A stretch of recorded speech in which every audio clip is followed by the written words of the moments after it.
Hello everyone, bon appetit. We are in the best slot when everyone's tummy is full. Welcome, gentlemen. So let me start this session with a little bit of a thought and a couple of facts. We heard today that AI is moving rapidly from experimentation to value impact.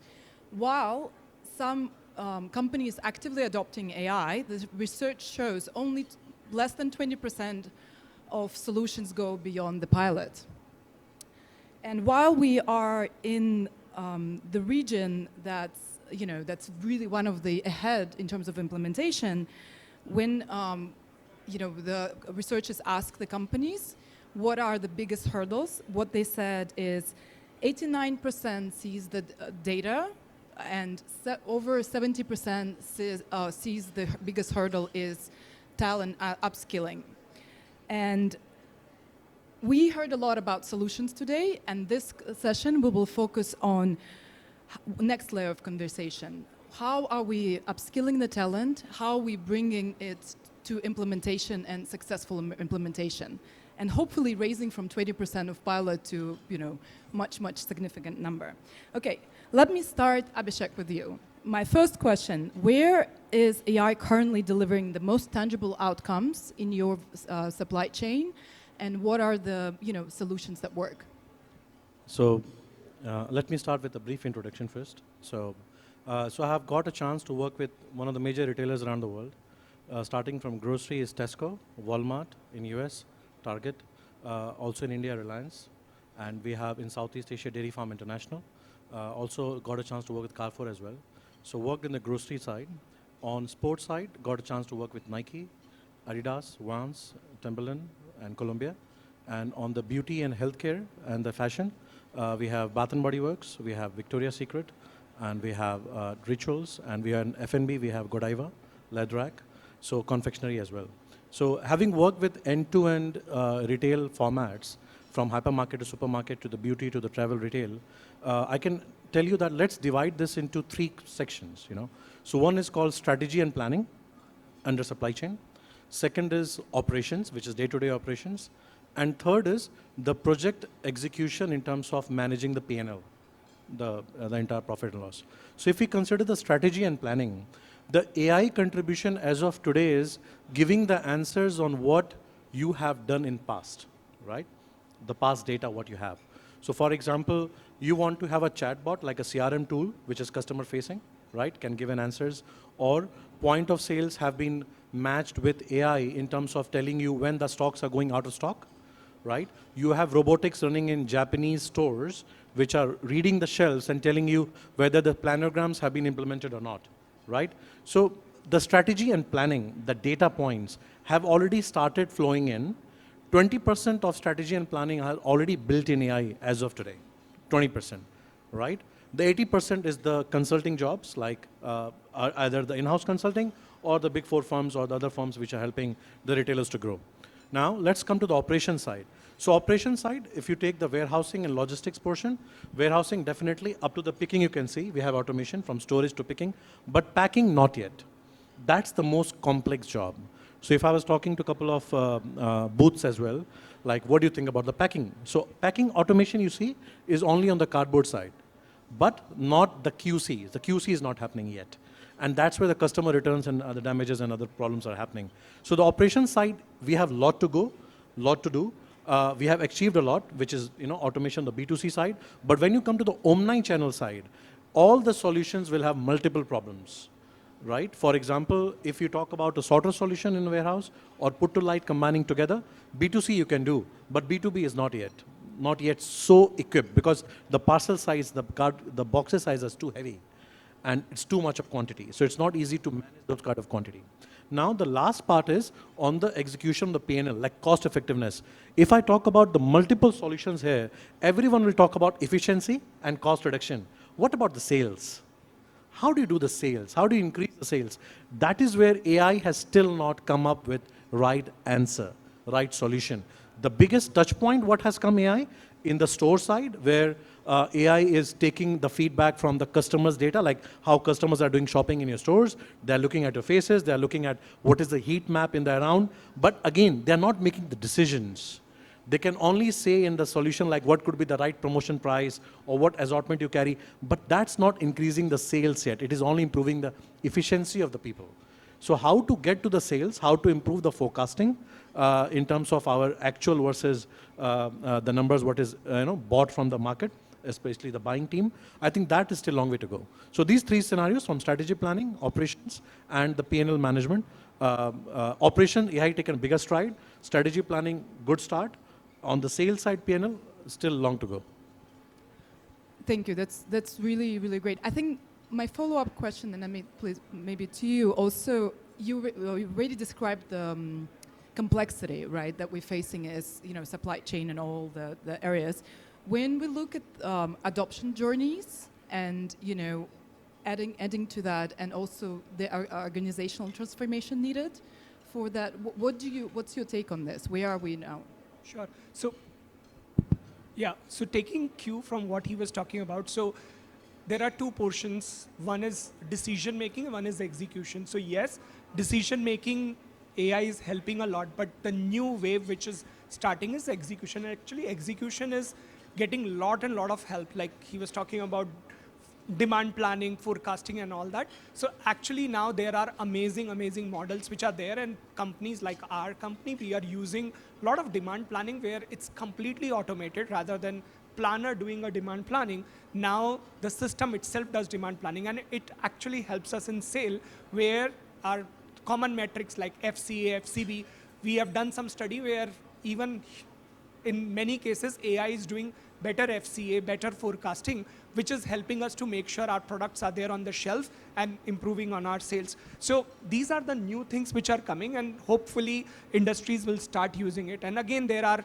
things like even on the shop floor, there are companies which are using visual AI tools for quality control. It used to be very manual, now it's much faster. So it's increasing their sales too when they are able to do production much faster.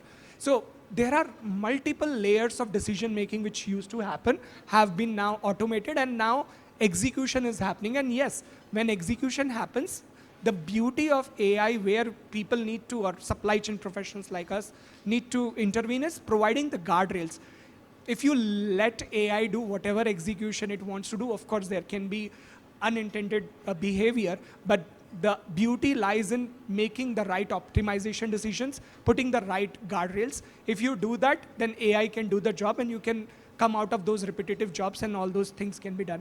Now on the journey side, I think that's where the problem happens, because there might be a mandate from leadership, okay, let's just use AI.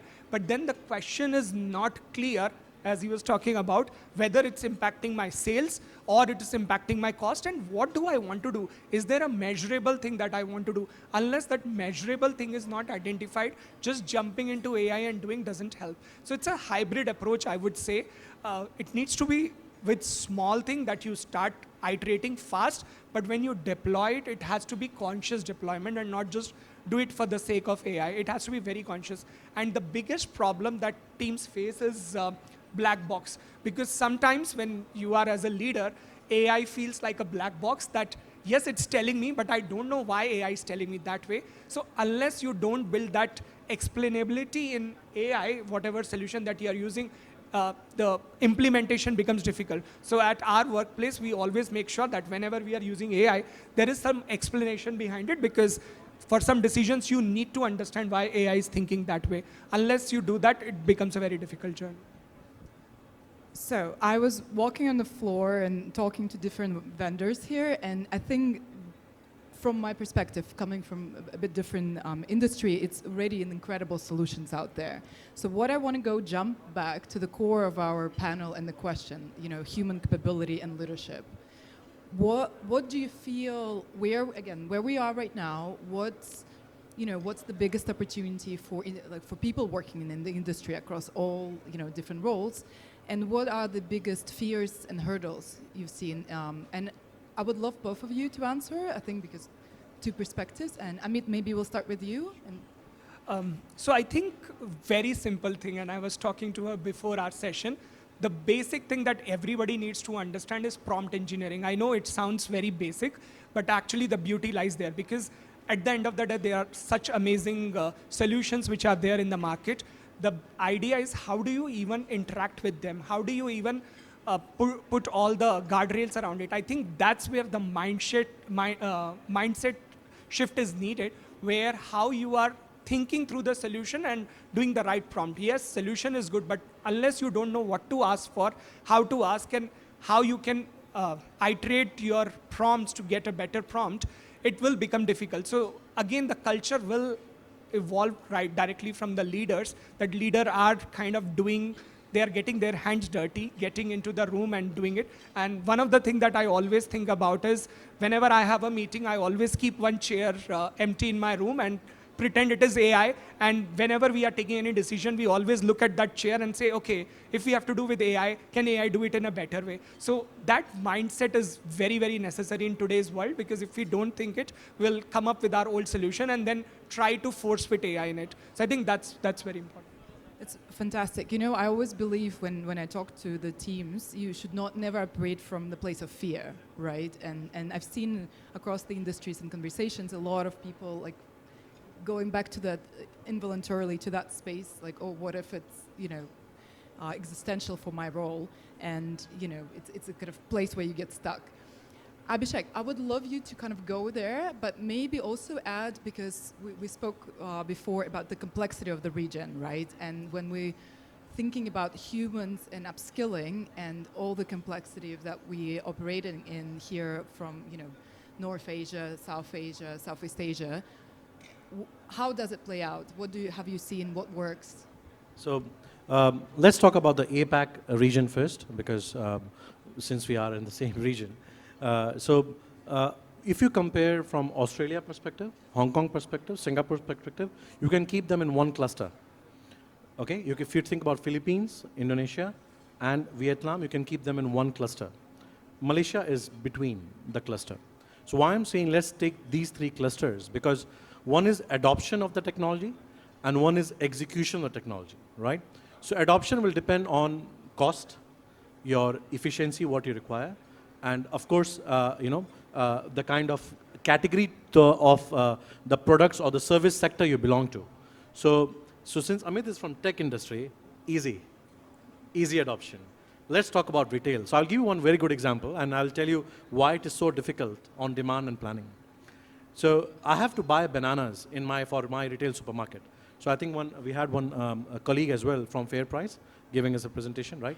So let's talk about any retailer who wants to buy the fresh items directly from the farm. So farm produce is not dependent on forecast numbers, on agriculture and the weather, right? Plus, the output quality will not be what you expect. It could be different. So if it's bananas have 12 grades. Which grade will be produced at what time of the season and how accurately it will be produced, no one knows. It will be depending on final output, what is the volume, and then the negotiation starts with the retailer and the farmer. How much I can buy, how much, at what will be the price, and what will be the quality I need to bring in. So these are negotiations. Now negotiation is a pure human intelligence, is a pure emotional tool.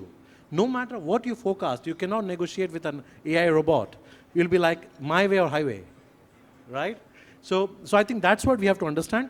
Where does human intelligence comes and where does AI comes? AI definitely gives you a direction. The final decision, the final negotiation power lies with human intelligence, right? Now, from Australia, why I was keeping Australia, Singapore, Hong Kong in the same division? Because the adoption is very fast. People are tech savvy. E-commerce positioning is very high, and the cost is also very high. So when the cost is high, automation and AI becomes a very prominent solution to decrease the cost, make people efficient, and give them a partner to make things better, right? So these are the one cluster, which will be the first approach for any sector. Then Malaysia is still long way to go because population is less, resources are ample, still not so costly as Singapore, still you can manage, but semi-automation, nice. Vietnam, Indonesia, Philippines, long way to go until you have a volume, big volume. Like Alibaba, Lazada, I was there, semi-sortation in the warehouse, possible, but not the complete automation. Doesn't make any sense because the labor is too cheap there. So, but what is important in AI to there is how can deliveries be faster, like if the drones are used, but regulations are important, but the tracking, the network planning, and how to manage such a huge fleet, which is two-wheelers and three-wheelers and four-wheelers running around. So I think all depends on the category of item and the country where we are approaching, the lifestyle, what is the appetite to accept it, and plus your, the impact of it in that particular segment, how the impact is, yeah. Thank you. Okay, so let's bring it back to the room. We'll open the floor for the questions in a bit, but I want to have a couple of rapid-fire questions to you. Back to the room, so for everyone to take away something. What you say would be one skill supply chain professional must build in 2026? I answered it before, but it's the prompt engineering. It's the basic thing. Once we do it, I think getting that mindset and thinking strategically would be helpful.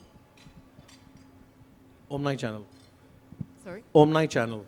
Oh. Channels are opening so fast, from store picking, click and collect, shop and shop, from stores, store delivery to the customer, express delivery, and then from warehouse, D2B, D2C. There are humongous channels. Inventory is one, and you cannot open everywhere the warehouses. You cannot open dark stores everywhere. You have to believe the network plan. So omni-channel word is not just a word since today, it's since long, but to achieve it is not an easy job. Many retailers are still struggling how to reach the omni-channel strategy. I think the panel before us was talking about that. Okay, one decision that humans should never delegate to AI. So I think he kind of touched on it. There are human aspects of customer relationship, even like the conference that we are sitting in and the interaction that we are having in booths, that needs to be there in future because you can't automate it. And there are a lot of businesses which work on emotions, the human aspect of it. We can't just replace it with AI. What it can help us in negotiation is getting those fundamentals of this is how my profit margin would be and all those kind of things. But the one-to-one discussion, they are not going away. I think it's a balance between AI and human intelligence. At the end, we are the creators of AI. We are the owners of it. So it has to be a balance because there'll be a check at the end. Very few people know that insurance and banking industry still use COBOL. They use the oldest technology, COBOL, yet in their ERP systems. And very few people know that. Many banking and insurance industries. Why? Because it's so stable and it's so reliable and so not easy to break in that they still rely on that. So no matter how many we develop, they will be the last one to use it, on their own ERP system. So I think we have to understand that security and clarity and trust, these three words will decide the adoption of that technology into that particular segment in that category. Thank you, gentlemen. I think I love that our panel is quite positive on this because I think we should be positive about the change. That's how we own it. So I'm opening the floor for questions. Thank you so much. So I have one question. How can business owners and CEOs, what is their upskilling? What do they need to upskill first in the area of AI before they can, get into it? Because for most of us, it's like you said, it's a black box. We don't know how it's working. But what are the risks? How do you go about it? I asked someone a question, like most of us are using AI by uploading information into some solution. But what is that solution doing to that data, especially if it is your proprietary or your client's data? So how do you really go about building something using AI, but which stays within your own ecosystem, and the CEOs also first have to understand what all this is all about. So what are the three things that the CEO needs to do or the business owner needs to do before they can even embark on any AI initiative? So I'll give you an example from the retail side because that's where I've come from. So there was one example of a product launch, a new product launch in the market, and every team had their own work to do because someone is the marketing, someone is sourcing, someone the design of packaging, and so on, ordering and everything. So everyone working in silos, and at the end, the dates keep pushing. I hope many people can relate to this. The projects keep delaying, right? So why this happens is just one simple thing, because data is sitting in multiple systems. There is no connection between people working in silos, and the communication in the single source of truth is not there for people to take decision and give an action point. So I think what the C-level suit, who are actually the biggest growth companies, if you see, they have a right vision and right clarity in what's going on the ground.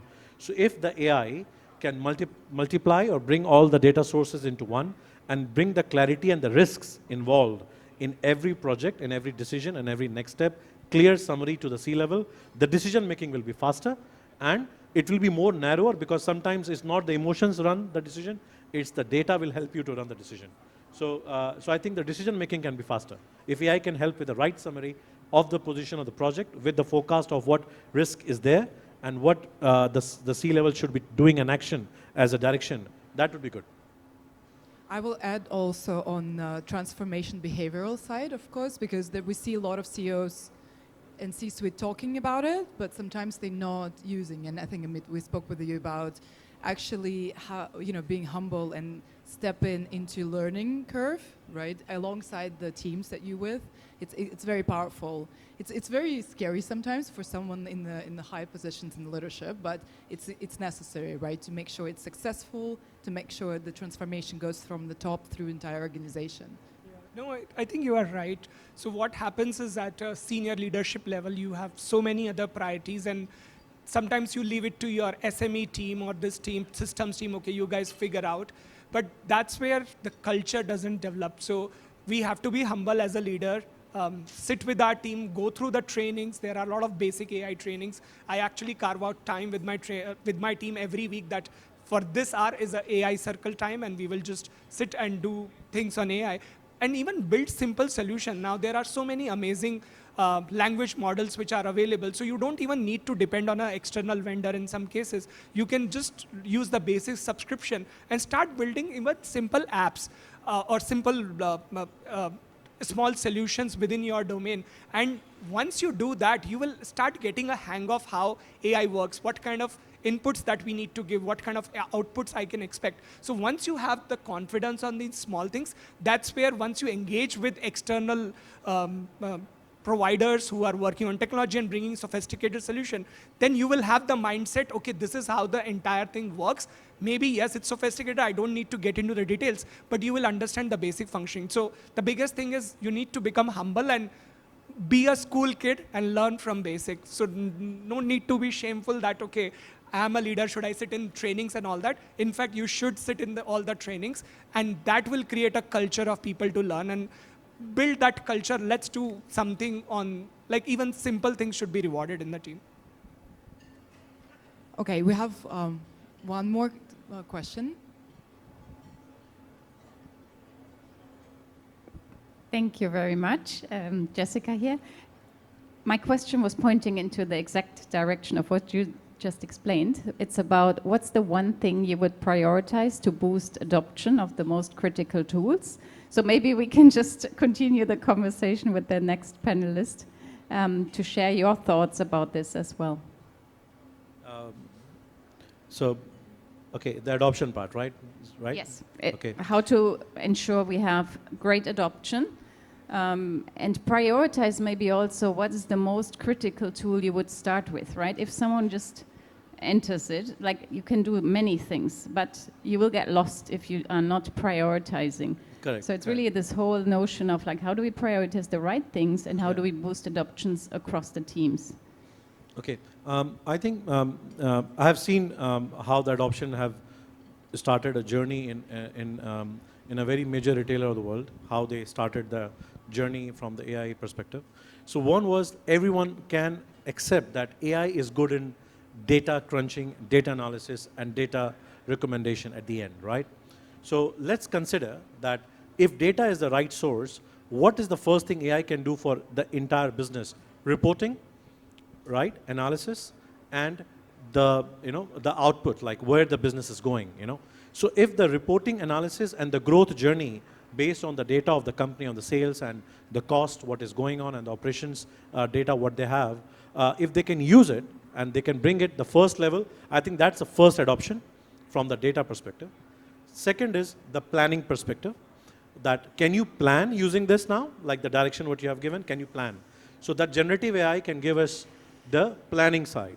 Agentic AI can start from the CRM side at the third step, definitely, because chatbots is now a norm people can talk to the customer, can resolve the query, can understand the issue. That is the generative AI I think people already started.